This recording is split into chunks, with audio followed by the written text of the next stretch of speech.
하나님 아버지의 사랑과 우리 주 예수 그리스도의 은혜와 평강이 저와 여러분 심령 속에 말씀과 성령으로 충만하시기를 우리 주 예수 그리스도 이름으로 간절히 축원합니다.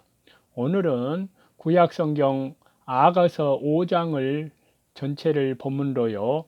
시련을 겪는 결혼 초기로 본 다시 재림하시는 주 예수 그리스도라는 제목으로 하나님의 살아있는 귀한 말씀을 받도록 하겠습니다. 먼저 1절인데요.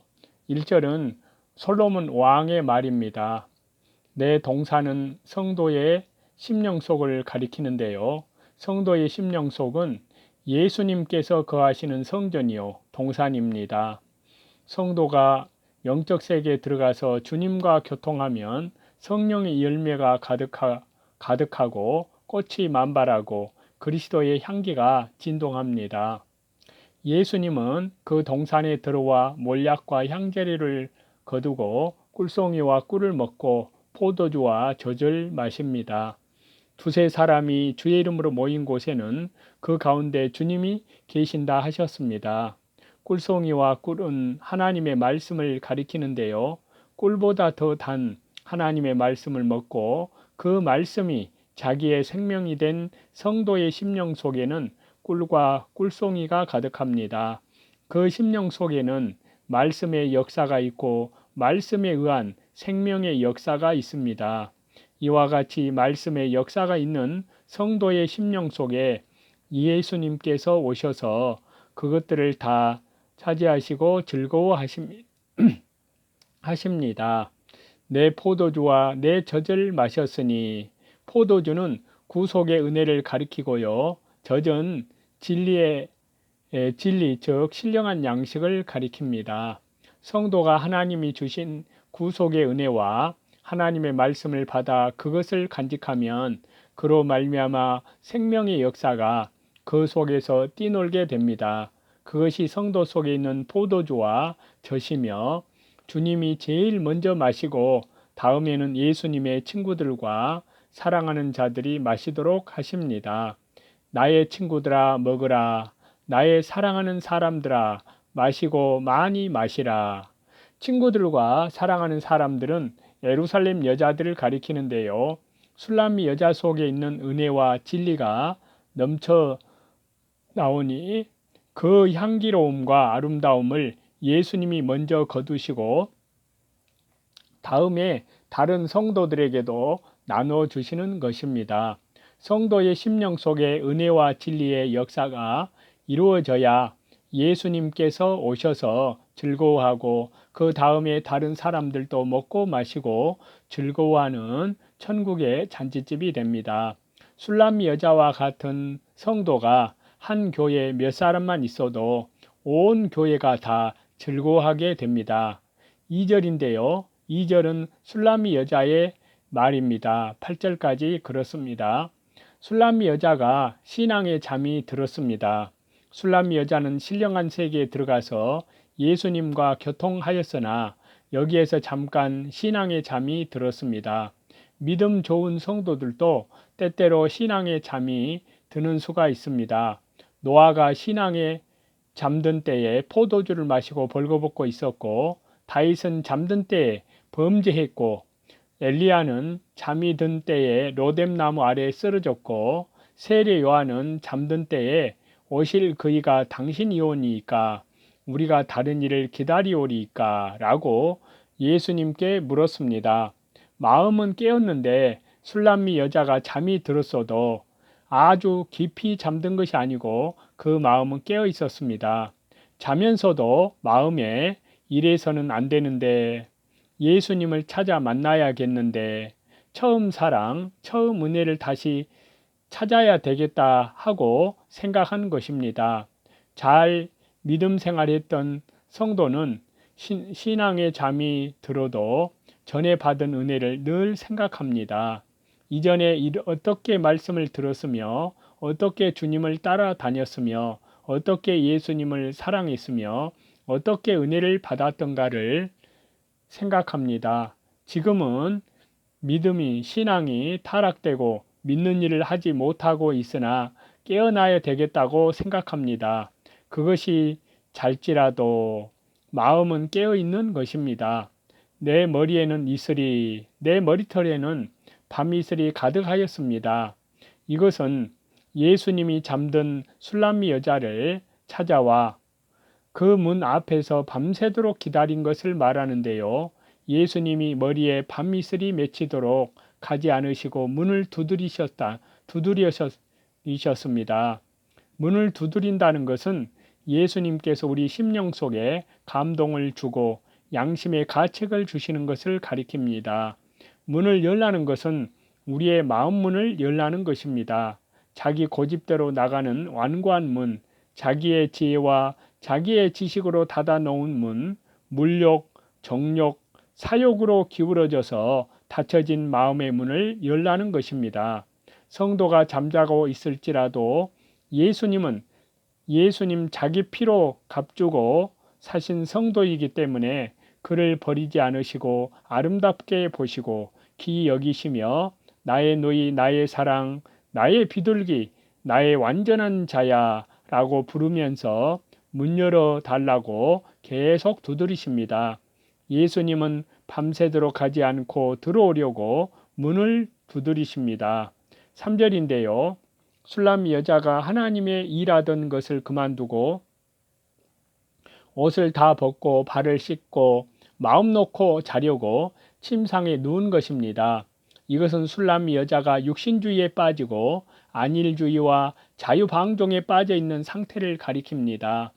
그래서 아모스 6장 3절에서 6절까지 말씀을 보시면요. 너희는 흉한 날이 멀다 하여 강포한 자리로 가까워지게 하고 상하상에 누우며 침상에서 기지개 켜며 양떼에서 어린 양과 우리에서 송아지를 취하여 먹고 비파에 맞추어 헛된 노래를 지절거리며 다이처럼 자기를 위하여 악기를 제조하며 대접으로 포도주를 마시며 귀한 기름을 몸에 바르면서 요셉의 환난을 인하여는 근심치 아니하는 자로다 라고 말씀하고 있습니다. 이것은 잘 믿던 성도가 이제는 믿는 일과 하나님의 일을 집어치우고 이제는 전도도 하지 않고 성경 읽는 생활도 하지 않고 기도하는 생활도 하지 않고 안일주의에 빠져서 자유방종한 생활을 하면서 예수님이 마음의 문을 두드려도 일어날 생각을 하지 않고 영적 신앙생활을 거절하는 것을 가리킵니다. 그래도 예수님은 일어나라고 계속 문을 두드리시며 밤새도록 문 앞에 서 계십니다. 문 밖에 서 계십니다. 4절인데요. 예수님이 아무리 문을 두드려도 술람미 여자가 문을 열지 않으므로 예수님이 문틈으로 손을 들이밀었습니다. 그때야 술람미 여자의 마음이 감동되어 일어나 문을 열었습니다. 문틈으로 손을 들이밀었다는 것은 예수님의 특별한 감동과 예수님의 역사가 나타난 것을 가리키는데요. 문을 두드린다는 것은 예수님께서 보통으로 감동시키는 것이고 손을 들이미는 것은 특별한 감동, 특별한 역사로 성도를 깨우는 것입니다. 우리에게 임하는 주님의 특별한 섭리와 징계 등은 예수님이 손을 들이민 것입니다. 이때는 성도가 가만히 있을 수 없습니다. 예수님이 손을 들이미는데 어떻게 그냥 누워 있을 수가 있겠는가요? 성도가 하나님의 특별한 역사와 간섭이 있을 때 즉시 깨닫고 속히 문을 열어 그리스도를 모셔야 합니다. 5절인데요. 술람미 여자가 즉시 일어나 문을 열려 하였습니다. 그때 술람미 여자의 손에서 기름이 문빗장에 뚝뚝 떨어졌습니다. 이것은 기름을 많이 바르고 잤기 때문이었습니다. 술람미 여자가 자기 육신을 위해 아름답게 단장하고 사치한 모습을 보여줍니다. 술람미 여자가 자기를 위해서는 아낌없이 물질을 쓰면서 안일주의에 빠져 심령에 잠들었습니다. 그 바람에 예수님을 잃어버리고 예수님이 찾아와도 잠만 자고 있었습니다. 성도들이 생활이 부요해지고 평안해지면 이런 자리에 빠지기 쉽습니다. 환난과 핍박이 들어오고 고통이 심할 때는 예수님께 부르짖고 예수님만 따라가려고 하지만 세상의 것이 넉넉해지고 풍성해지면 심령에 잠이 드는 자가 많습니다. 그때가 위험한 때입니다. 아마나, 스닐, 헤르몬 꼭대기, 사자굴, 표범산으로 갈 때는 예수님께 바짝 붙어서 예수님만 의뢰하고 전적으로 예수님만 따르지만 평안해질 때 신앙에 잠이 듭니다. 풍성해지고 평안해지면 세상과 육신의 일들이 많아져서 이것저것을 하느라고 시간을 다 빼앗기고 마음을 다 빼앗기고 주님을 잃어버리기 쉽습니다. 교역자들도 개척교회 할 때에는 주님께 바짝 달라붙어서 주님이 도와주지 않으면 안 될 줄 알고 하나님만 의뢰하고 부르짖습니다. 그러나 교회가 좀 커지고 평안해지고 이제 예배당도 크게 짓고 교인들이 잘 대접하면 뒤로 물러가 안일주의와 사업주의로 빠지는 자가 많습니다. 그래서 고린도전서 7장 29절에서 31절에 형제들아 내가 이 말을 하노니 때가 단축하여진 고로 이후부터 안에 있는 자들은 없는 자같이 하며 우는 자들은 울지 않는 자같이 하며 기쁜 자들은 기쁘지 않은 자같이 하며 매매하는 자들은 없는 자같이 하며 세상 물건을 쓰는 자들은 다 쓰지 못하는 자같이 하라. 이 세상의 형적은 지나감이니라 라고 말씀했습니다.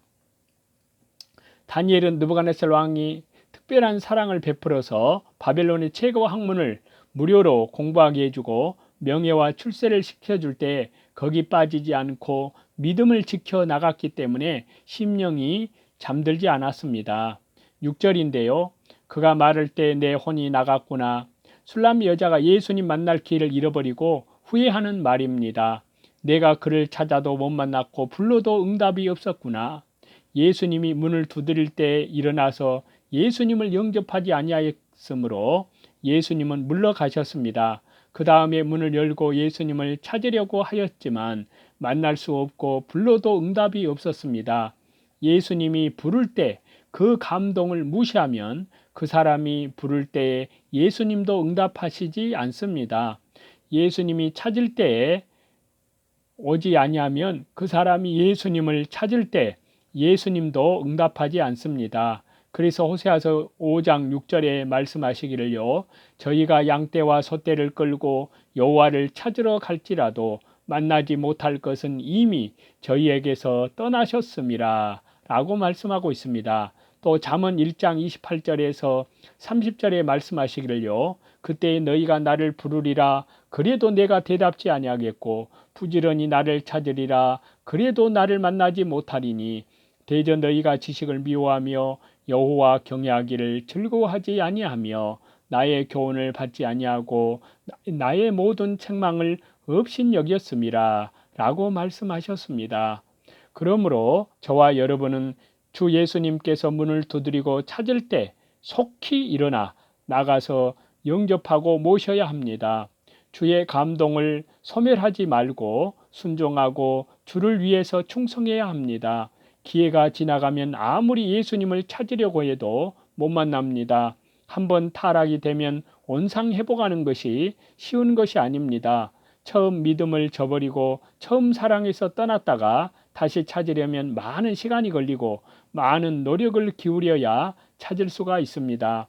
예수님을 다시 만나려고 불러도 대답이 없고 찾으려고 애써도 잘 찾아지지 않습니다.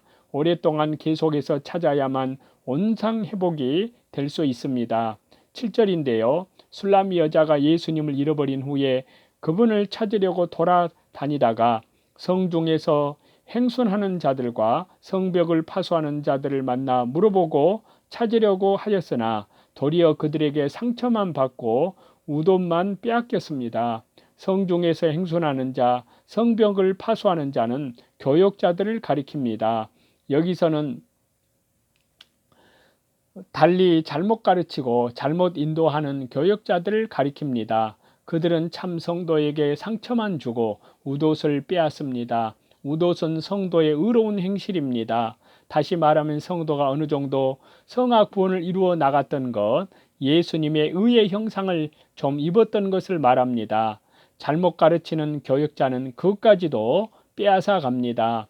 그들은 술람미 여자에게 잘못 믿는다, 그렇게 좁게 믿으면 안 된다, 넓게 믿어야 한다고 하며 핍박도 하고 또 깨어 우상의 제물을 먹게 하며 세상과 짝하게 만듭니다. 한나가 기도할 때 엘리 제사장이 한나를 술 취한 여자로 취급하였습니다. 마리아가 예수님께 기름 부을 때 제자들은 분이 여기며 마리아를 책망하며 괴롭게 하였습니다. 이것이 상처를 주는 것이요 웃옷을 빼앗는 것입니다. 신령한 골방에서 주님과 교통하던 성도가 깊은 신앙에 들어가지 못한 사람에게 가서 예수님을 찾으려 하면 찾을 수도 없고 도리어 상처만 받습니다. 최곤능 목사님은 외정 말단의 많은 교회가 신사참배를 죄가 아니라고 가르치고 있을 때 신사참배를 주장하는 교회에 나가는 성도들에게 죽은 어머니 젖을 빨면 젖이 안 나오고 죽은 피가 나온다고 말하며 그 교회에 나가지 말라고 했습니다. 8절입니다. 참 성도는 예수님을 지극히 사랑하기 때문에 병이 날 정도였습니다. 9절인데요. 9절은 예루살렘 여자들의 말입니다. 신령한 성도가 예수님을 지극히 사랑하고 사모하며 그 말씀을 전적으로 따라가는 것을 볼 때 보통 성도들인 예루살렘 여자들은 이해하지 못하고 도리어 의문을 갖고 질문하게 됩니다. 술람미 여자가 사랑하는 주님은 어떠한 분이시길래 그분을 사랑함으로 병까지 났으며 그가 다른 사람보다 나은 것이 무엇인가 하고 물어본 것입니다. 10절인데요. 10절은 술람미 여자의 말입니다. 16절까지가 그렇습니다. 예루살렘 여자들의 질문에 대하여 술람미 여자가 나의 사랑하는 자 예수님은 희고도 붓다고 대답합니다. 희다는 것은 성결과 승리를 가리키고요. 붓다는 것은 영광을 가리킵니다. 예수님은 승리와 성결의 주님이시며 그분에게는 영광이 충만하다는 것입니다. 만 사람 이에 뛰어납니다. 예수님은 세상 어느 유인보다도 뛰어나신 분이요 아무도 그분과 비교할 자 없습니다. 예수님은 만왕의 왕이요 만주의 주요 창조주 하나님이십니다. 11절인데요. 머리는 정금 같고 머리는 주권을 가리키고요. 정금은 믿음을 가리킵니다. 예수님은 믿음의 주요 만왕의 왕이십니다. 머리털은 꼬불꼬불하고 까마귀같이 검구나. 머리털은 순종을 가리키고요. 예수님은 성부 하나님께 절대 순종하고 복종했습니다. 머리털이 고불고불한다는 것은 예수님께서 여러 면에 다 순종했다는 뜻입니다. 예수님은 하나님 아버지 성부 하나님의 명하시는 대로 모든 면에 완전히 순종했습니다. 또 까마귀같이 검다는 것은 예수님께서 심한 고난을 받으신 면을 가리키는데요. 예수님이 고난받은 자체는 성부 하나님 보시기에 아름답습니다. 그래서 히브리서 5장에 말씀하시기를요. 그가 아들이시라도 받으신 고난으로 순종함을 배워서 온전하게 되었은저이라고 말씀했습니다. 예수님은 우리를 위해서 많은 고난을 받으시면서 하나님의 말씀을 다 순종하셔서 하나님 앞과 사람 앞에 참으로 아름다움을 보여주셨습니다. 12절인데요. 눈은 시냇가의 비둘기 같다는 것은 지혜와 자비를 가리킵니다. 지혜롭고 우리에게 자비를 베풀어 주신 예수님의 눈은 이렇게 아름답게 보여집니다. 13절인데요. 뺨은 얼굴 전체를 말하는데요. 주님의 얼굴은 꽃밭과 풀 언덕같이 아름답고 향기롭다는 것입니다.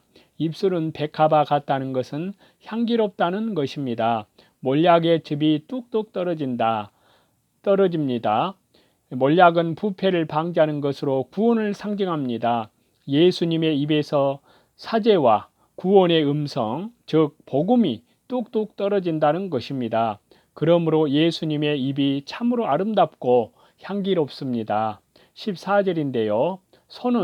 예수님의 손은 우리를 위해서 십자가에 못 박혀 못자국 난 그 손이 황옥을 물린 황금 놀이개 같이 아름답게 보입니다. 예수님의 몸은 우리를 위해 구속의 제물로 바쳐준 몸이십니다. 그 몸은 상하에 청옥을 입힌 것 같이 아름답습니다. 15절인데요. 예수님의 다리는 우리를 위해서 믿음으로 걸어가시고 모든 의를 이루어 주신 다리이므로 그 다리는 정금받침에 세운 하반석 기둥같이 견고하고 아름답습니다. 형상은 레바논 같다는 것은 높고 위엄스럽다는 뜻입니다. 예수님의 형상은 도덕적으로 고귀하고 위엄스럽습니다. 백향목은 여러 나무보다 뛰어난 나무로 향기가 납니다. 예수님은 만인 위에 뛰어나고 아름다운 향기가 납니다. 16절입니다. 입은 심이 다니 예수님의 입에서는 하나님의 말씀이 나오는데요. 그 말씀은 달고 꿀송이보다 더 답니다. 그 전체가 사랑스럽구나. 예수님은 자체가 사랑이시요. 우리를 사랑하사 십자가에 피 흘려 주셨기 때문에 그 전체가 사랑스럽습니다. 신령한 성도는 보통 성도보다 주님에 대해서 더 많이 알고 더 깊이 알고 더 많이 사랑하고 더 좋아하고 더 깊이 사귀며 나아갑니다. 이는 나의 사랑하는 자요 나의 친구일다. 예수님은 아름답고 귀하신 분이시기 때문에 술람미 여자가 그를 신랑으로 모시고 친구로 삼았다는 것입니다. 주 예수 그리스도 은혜 안에서 이러한 저와 여러분이 다 되시기를 다시 재림하시는 우리 주 예수 그리스도 이름으로 간절히 축원합니다.